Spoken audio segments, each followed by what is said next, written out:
artinya khalaso yaitu ikhlasan, murni, bersih, tidak bercampur dengan apapun. Dalilnya Al-Bayyinah ayat 5 pasti hafal. A'udzubillahi minasyaitonirrajim. Wa ma umiru illa liya'budullaha mukhlishina lahud-din. Itu ikhlas artinya. Dalil hadis sahih muttafaqun alaih innamal a'malu binniyat wa innamal likulli imri'in ma nawa. Faman kana hijratuhu ila Allah fajrallahu rasul wa di dunia yusibu oleh mukaratin yang kira wa hijrat ila ma hajar ilai. Jadi begini ya, sahabat-sahabatku, jadi kita memahami sebuah pertanyaan ini sebagai catatan ya. Dan memang saya sampaikan yang waktu mata akhlak tasawuf di kelas biasa yaitu reguler, bahwa usahakan dalam mata kuliah sama dengan akhlak tasawuf, dalam menjawab itu harus ada dua atau salah satu dalil yang harus disampaikan, Quran dan hadis. Dalilnya ayat berapa, surah apa, ayat berapa, hadisnya sahih atau Bukhari, Muslim, Sunan Abu Daud, Sunan Ibnu Majah dan sebagainya. Jadi kita kedahulukan itu. Jadi jawaban itu kedepankan dalil, jangan dalil nakli ya, bukan dalil nakli, agar nanti jawabannya lebih valid ya. Jangan sampai ngawur kemana-mana. Ini saya ingatkan dari sejak awal. Sama dengan membuat makalah pun, tema apapun, baik mata kuliah akhlak tasawuf atau fikih ibadah, harus dicantumkan satu dalil Quran, satu dalil hadis. Sekarang gampang media itu, ada Mbah Google. Kalau dulu di zaman saya kuliah itu nyarinya masya Allah, kita harus benar-benar mencari lewat Fathur Rahman ayat, lalu hadis juga harus tahu hadisnya tema apa, dan itu harus lewat manual sekali. Almarhum Kiai Haji Dr. Ali Mustafa Yaakob atau kemudian Allahu Akbar, almarhum itu sudah membuat digital hadis. Jadi mencari hadis-hadis tentang berkenaan tema apapun itu sangat mudah sekarang. Jadi mohon nanti mudah-mudahan sih, saya juga nggak tahu, ini udah lama nggak buka gitu, masih ada, nanti saya akan kasihkan. Kalau sekarang ada Google aja dulu, manfaatkan itu, cari misalnya ayat tentang ikhlas, hadis tentang ikhlas. Nah itu tanya. Kemudian ikhlas itu ada 3. Pertama ikhlas niat, kedua ikhlas amal, ketiga ikhlas hasil. Ikhlas niat itu di awal, ikhlas amal di tengah, ikhlas hasil di akhir. Ikhlas niat itu setiap kita lakukan. Kenapa ulama itu ya, terutama di Nahdlatul Ulama itu mengajarkan lafaz niat, lafaz ya, bukan niat, lafaz niat. Salat, usolli fardhu zuhri misalnya, ya kan, di ujungnya apa, lillahi ta'ala. Puasa, nawaitu shaumagon adai fardhu ramadan haji sanati fardhu lillahi ta'ala. Zakat, nawaitu an ukhra zakatal fitr zakatal lillahi ta'ala. Haji, apalagi ibadah haji bahkan di awal kalimat pun walillahi ala nasi, itu niat.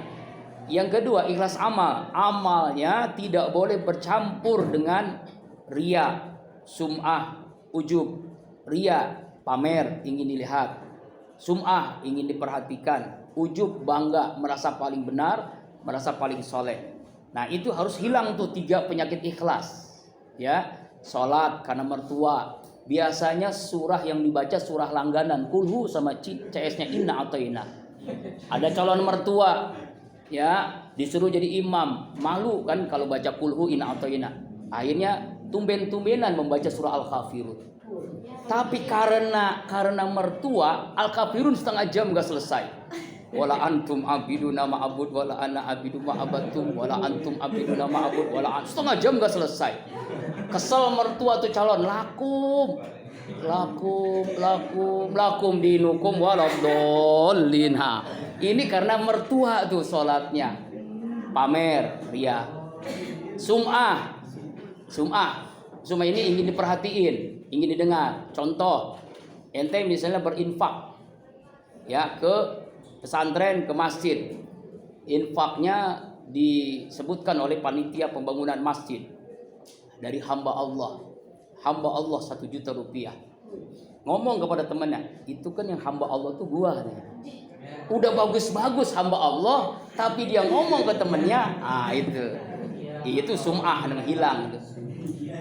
Nah, ujub, bangga, merasa paling suci, merasa paling benar. Contoh, nggak ada kayak gua semalam yang bangun malam tahajud saya, ya kan? Tuh daripada tuh yang nonton sepak bola, lebih baik nonton sepak bola, ya jelas ruginya daripada tahajud yang jelas ruginya kalau karena ujub, bangga, merasa paling benar.